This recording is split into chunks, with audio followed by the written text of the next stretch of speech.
एक ऐसा मुल्क जो कचरा इंपोर्ट करता है, एक ऐसा मुल्क जहां सूरज महज 3 से 5 घंटे तक ही अपनी किरणें दिखाता है।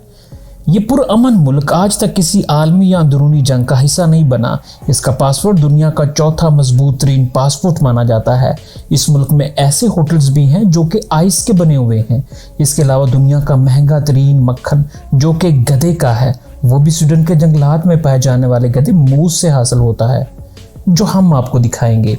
इसके अलावा इस मुल्क में बहुत से इंटरेस्टिंग फैक्ट जानने के लिए वीडियो एंड तक जरूर देखें। तो आप इस वीडियो को किस मुल्क और किस शहर से देख रहे हैं, कमेंट्स में अपनी राय का इजहार जरूर करें। किंगडम ऑफ स्वीडन 2000 साल पहले स्वीडन के सविय नस्ल से ताल्लुक रखने वाले लोगों ने इसका नाम रखा स्वीडन, जिसका मतलब स्वीडिश जुबान में हमारी सल्तनत के हैं। ये यूरोप में वाक़ एक खूबसूरत और अट्रैक्टिव मुल्क है। स्वीडन की सरहद फिनलैंड और नॉर्वे से मिलती है, जबकि डेनमार्क और स्वीडन की एक पुल के जरिए मिलाया गया है। फिनलैंड जो कि एक सेपरेट मुल्क है, कभी स्वीडन का हिस्सा था और 1809 में स्वीडन से अलहदा हो गया। स्वीडन के ज़्यादातर लोग शहरों में रहते हैं, 89% लोग सिटीज़, जबकि 11% के करीब लोग विलेजेस में रहते हैं। इस मुल्क की पॉपुलेशन 1 करोड़ से थोड़ी सी ज़्यादा है, जबकि एरिया 4,10,344 स्क्वायर किलोमीटर है। दोस्तों, हम लोग जहां दरख्त उगाने और जंगलात की बात कर रहे हैं, वहीं स्वीडन के 70% हिस्से में जंगलात हैं, यानी यहाँ हर तरफ आपको ग्रीनरी ही ग्रीनरी नज़र आएगी। स्वीडन में लगभग 1 लाख नदियां और 24,000 आइलैंड हैं। स्वीडन के लोग ज़्यादातर इंग्लिश बोलते हैं, लेकिन यहाँ की ऑफिशियल लैंग्वेज स्वीडिश है। स्वीडन अगरचे यूरोप का हिस्सा है, लेकिन इसने यूरोपियन करेंसी यूरो को अडॉप्ट नहीं किया, बल्कि इसकी अपनी करेंसी है जिसे क्रोनो कहते हैं। दोस्तों, स्वीडन के लोगों के रस्म और रिवाज और लिविंग को डिस्कस करने से पहले चंद अमेजिंग फैक्ट्स के बारे में आपको बताते हैं। स्वीडन इतना साफ सुथरा मुल्क है कि यहाँ पर कहीं भी आपको गार्बेज या गंद वगैरह नजर नहीं आएगा, बल्कि यहाँ पर इसकी कमी हो जाती है। और स्वीडन यूके और डेनमार्क से वेस्ट इंपोर्ट करता है। अब आप सोच रहे होंगे कि भाई कोई मुल्क गंद या वेस्ट क्यों अपने मुल्क में लाएगा, तो भाई इसका सिंपल सा आंसर ये है कि ये लोग वेस्ट को भी रिसाइकिल करके इसका प्रोडक्टिव इस्तेमाल करते हैं। कोई भी मुआशरा तालीम के बगैर तरक्की नहीं कर सकता। यही वजह है कि स्वीडन में एजुकेशन सिस्टम वेल एडवांस्ड और स्टेट ऑफ द आर्ट है।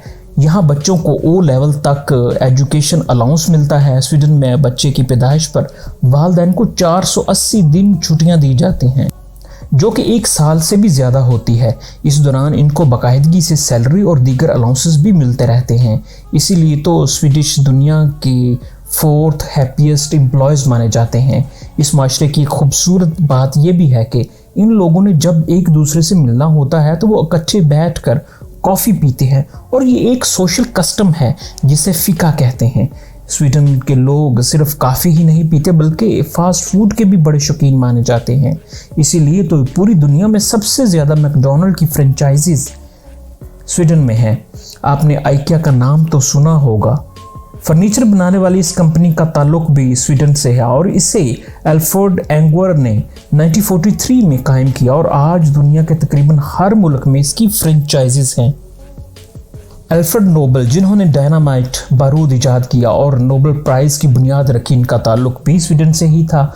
दोस्तों, क्या आपने कभी ये सुना है कि एक मुल्क ने दूसरे मुल्क के डेट को अदा करने से साफ इनकार कर दिया हो? नहीं तो आज आप सुन ही लें।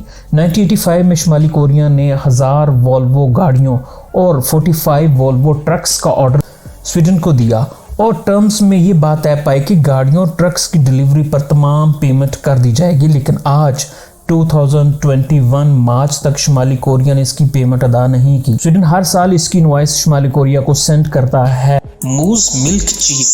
दोस्तों, मूज स्वीडन के जंगलात में पाया जाने वाले गधे की तरह का एक जानवर है। स्वीडन के जंगलात में एक गांव के अंदर फार्म हाउस में मूज मिल्क चीज तैयार किया जाता है और पूरी दुनिया को एक्सपोर्ट किया जाता है। ये चीज़ आम चीज़ की तरह होता तो वाइट ही है, लेकिन जायका और ताकत में आम चीज़ से बहुत अच्छा होता है। ये ज़्यादातर शुगर पेशेंट्स और अमीर लोग ही खरीदते हैं, और इसकी पर केजी कीमत $500 या 85,000 रुपीज़ है। आप में से तकरीबन हर कोई जानता होगा कि टेम्परेचर 2 ही तरह मेजर होता है, या तो फ़ारेनहाइट या सेल्सियस में, लेकिन कोई नहीं जानता कि ये टेम्परेचर मेजर करने की इकाई या यूनिट किसने ईजाद की। एक्चुअली सेल्सियस एक स्वीडिश साइंसदान थे जिन्होंने ये मेथड इन्वेंट किया जिसे आज पूरी दुनिया उनके नाम से जानती है। सर्द मौसम स्वीडन में बहुत ही इंटेंस होता है और सूरज सिर्फ 3 से 5 घंटे ही निकलता है और शदीद ठंड पड़ती है। समर सीजन में स्वीडन में अक्सर लोग कैरी फिश पार्टीज करते हैं। एक खास किस्म की फिश जो कि स्वीडन के सीज में पाई जाती है, इसे कई तरीकों से पकाकर इस फेस्टिवल में या पार्टीज में सर्व किया जाता है। स्वीडिश पीपल सबसे ज़्यादा टैक्स देने वाले ममालिक में शामिल हैं। यहाँ टैक्स का 55%, यहाँ टैक्स रेट 55%, यहाँ टैक्स रेट 50% है। यानी आप जो भी कमाएं 50% गवर्नमेंट का, लेकिन इसके बदले में स्टेट यहाँ के लोगों को बहुत फैसिलिटेट करती है, जिसमें फ्री मेडिकल, फ्री एजुकेशन के अलावा बहुत सी सहूलियात शामिल हैं। एक ख़ास ड्रिंक जिसे जुलमुट कहते हैं यहाँ का फेवरेट डिश है और ये इतना पसंद किया जाता है कि कोका कोला और पेप्सी वगैरह कोल्ड ड्रिंक की सेल यहाँ ना होने के बराबर है। दोस्तों, मैं उम्मीद करता हूँ कि आज की वीडियो आपको पसंद आई होगी। जाने से पहले वीडियो को लाइक और सब्सक्राइब ज़रूर कर दें। अस्सलाम वालेकुम।